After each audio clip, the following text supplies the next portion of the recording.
I did masters in murders. Nandamuri Narasimham Balakrishna నటించిన movie Daaku Maharaj.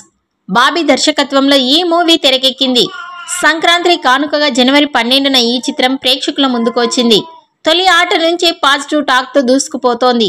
2 రోజుల్లో ఈ చిత్రం 74 కోట్లకు పైగా గ్రాస్ వసూలను రాబట్టింది. ఈ విషయాన్ని చిత్ర బృందం పోస్టర్ ద్వారా తెలియజేసింది. అభిమానులకు కావాల్సిన యాక్షన్ తో పాటు ఎమోషన్ సీన్స్, మంచి మెసేజ్ కూడా ఉండడంతో ఈ మూవీకి ఫుల్ పాజిటివ్ టాక్ వస్తోంది.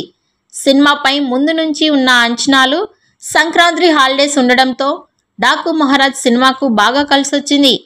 సినిమా ప్రీ రిలీజ్ 80 కోట్లకు జరిగింది. అంటే ఆల్మోస్ట్ 160 కోట్లకు పైగా గ్రాస్ కలెక్ట్ చేయాలి.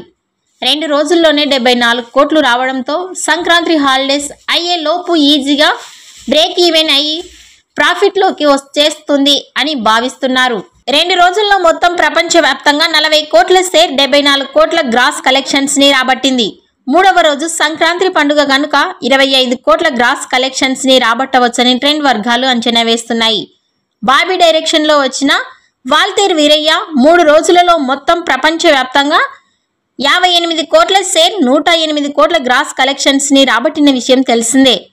డాకు మహారాజ్ మూవీ 3 రోజుల్లో పూర్తయ్యేసరికి 100 కోట్ల గ్రాస్ కలెక్షన్స్ ని రాబడుతుందో లేదో మీ అభిప్రాయాన్ని కామెంట్ రూపంలో తెలియజేయండి.